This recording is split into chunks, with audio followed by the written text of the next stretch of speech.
All right. When we ask about why altcoins aren't going up, one of the most common explanations I get is because people don't have enough money. But I don't believe that to be true. People are still buying ETFs. Not institutions, they're buying them too. But when BlackRock buys ETFs, it's generally individual people's money that they're actually spending because they're holding the ETFs for those people. It's not actually BlackRock's ETFs, it's those people's ETFs. They're just the issuer and the holder, basically. So, why else aren't we going up in terms of alts? I think I've kind of figured it out. And it's not because people don't have that much money. I think they have about as much as they did back in 2021 or even back in 2017. Because you have to remember, like, we're not looking at a class of all people, we're looking at investors only. And generally, investors are going to be the better off class of people in American society, probably like the top 50, top 30%.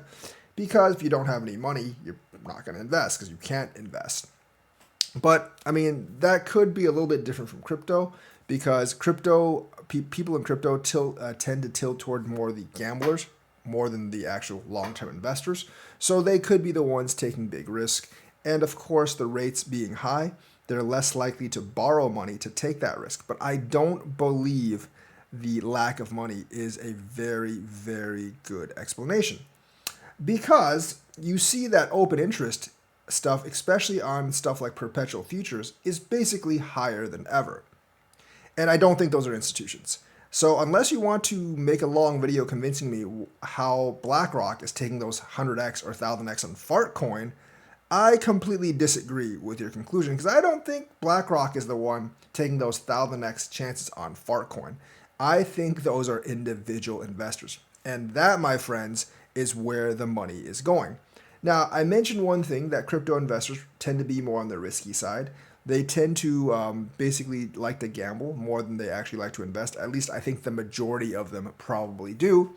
And that really goes into this. Now, I mentioned this on stream, but I think a substantial amount of spot buyers of either Bitcoin or altcoins, some of them went to ETFs, yes, but a lot of them actually went to leverage trading.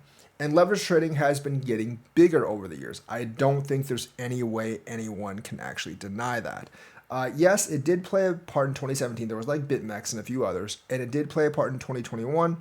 But the ratio of the amount of money in leverage to the amount of money in spot has been growing and growing and growing. And there's way more volume right now in like perps futures and just overall leverage trading than there is in spot. In fact, they are controlling the spot market prices right now. And as I've mentioned in a past video a few months ago, the higher the leverage is, the easier it is for the big guys to control the market because the big guys are the ones that actually have collateral and they can actually back up the positions and liquidate other players like smaller players. And smaller players obviously can't do that. So it makes the market a lot more easy to manipulate.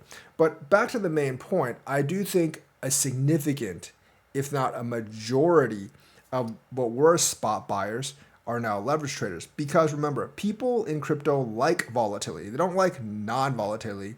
A lot of the crypto players really, really like volatility.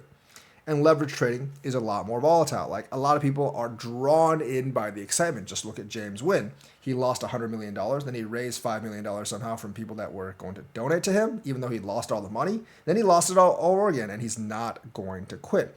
He's gone over to Aster because Aster means that it's going to be much harder for the big guys to actually hunt him because the Aster trades are anonymous. And I think a lot of people that were buying like altcoins on spot are kind of like that. Like they buy altcoins instead of Bitcoin because they want the higher ROIs.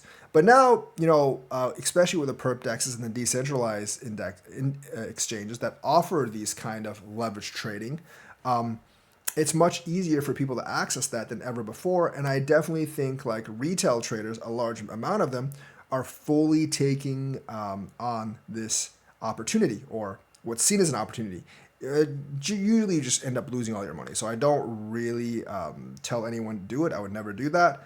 But I definitely think that there is a possibility that, the people that were kind of like buying altcoins and holding, hoping for a bigger price and would be FOMOing in, are actually going to leverage and margin trading instead, especially DEPs and DEXs and perps.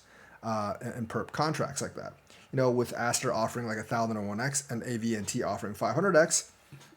And that's why the amount of open interest, the amount of future interest has gone up, while the amount of spot interest has not caught up, because a lot of those people just went from spot trading to futures trading because, as I said, a lot of crypto people are simply gamblers, and basically doing leverage trading allows them to gamble more. And generally, it's the platforms with the least KYC AML regulations and that offer the most leverage that get the most popular, i.e. Hyperliquid and now Aster offering 1001x, which is flat out insane, but people do take advantage of it. Obviously, they want the KYC AML, the non-KYC AML, so if they somehow strike rich on the 1000x and they make millions of dollars, they can try to hide it from the government. But it's not only that. It's because, like, in their mind, the 1000x can help them make money faster. Remember, you can leverage $1,000 into $1 million. You will probably lose it in 5 seconds. But if you don't and you get lucky, you can turn $1,000 into $1 million. And that's what they're thinking of. They think, hey, I can turn $1,000 into $1 million overnight, while not really realizing that you can also lose $1,000 leveraging 1000x in about 5 seconds, which I think 90% of them end up doing. And that's why platforms like Binance, Advantis, Aster really tout these 1000x's, because they make a lot of money from liquidating people. And you can see from the chart movements on crypto these days that, you know, it's up and then down again. It's very not often straight up, and if we do go up to the all-time high, it stops after a while, and then we liquidate down. So it's pretty obvious. I think the whales are actually liquidating both ways. They get people really excited. We break a new all-time high, and then we liquidate down a couple $1,000s, take out a couple of those 100 or 1000x leverages, then go back up, taking out the shorts on the way, and then going up and down while overall slowly going up really kind of builds up, like their portfolio, because they can actually liquidate against their own users. Now, some of these platforms are anonymous. They see like no one can see who's making the trades.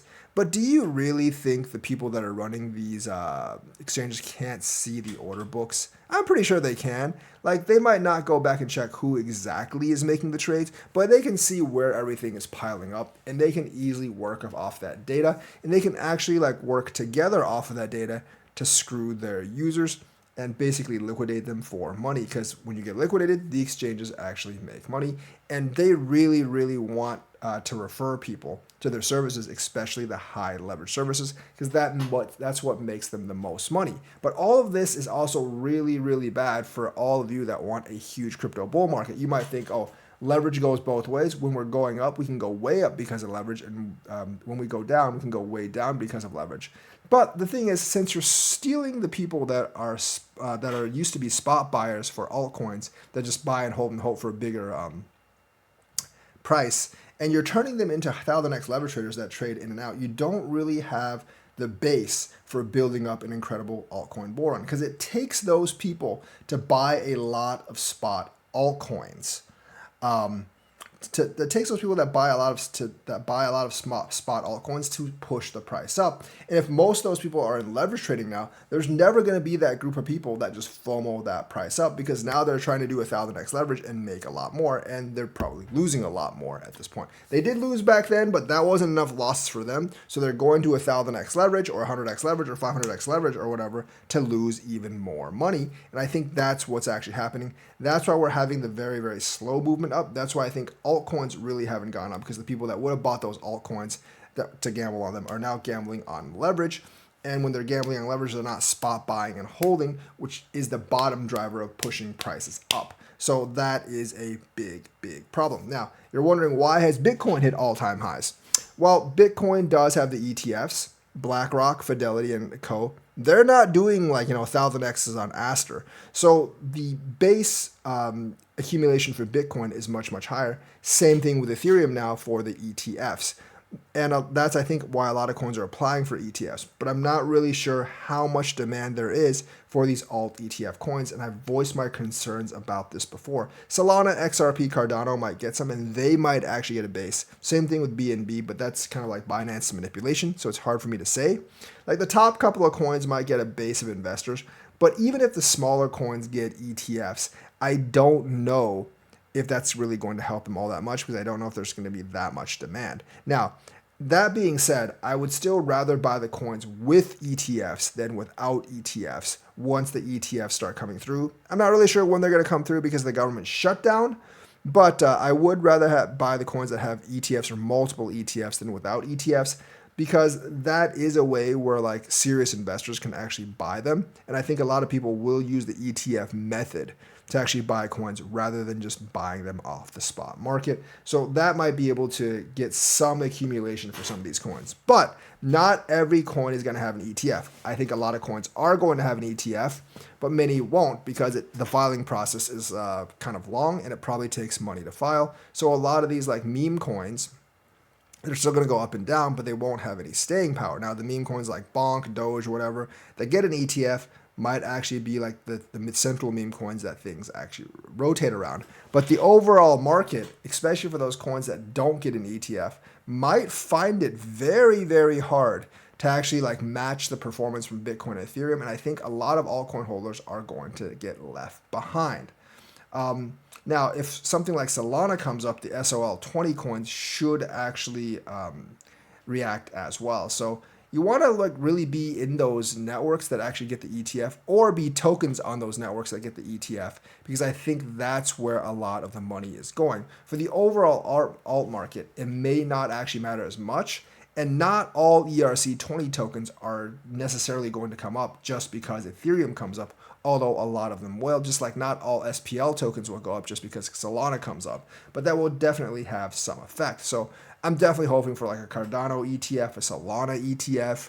And I think a lot of these ETFs have like 50, 60, 70+% chances of actually like becoming an ETF. So I think I'm pretty set with what I have right now. But I am kind of worried about this because like so much money going from spot into perps and Thousand X's makes the market a lot more volatile, and it takes away that base of spot buyers that are just holding it for more money. So that makes the bottom much, much lower as well. So a lot more volatility, but much higher chance that you will actually lose all your money in these cryptos. So once again, if you're spot buying, I would definitely spot buy those L1s with ETFs coming out or after the ETFs come out with ETFs and buy those tokens on those networks with the ETFs because the other ones, the ones without the ETFs, I think there's less guarantee that they'll actually survive and a greater chance they'll actually go down. So that's the news for today. Let me know what you think. Like and subscribe, hit that bell notifications button. Thank you and have a nice day.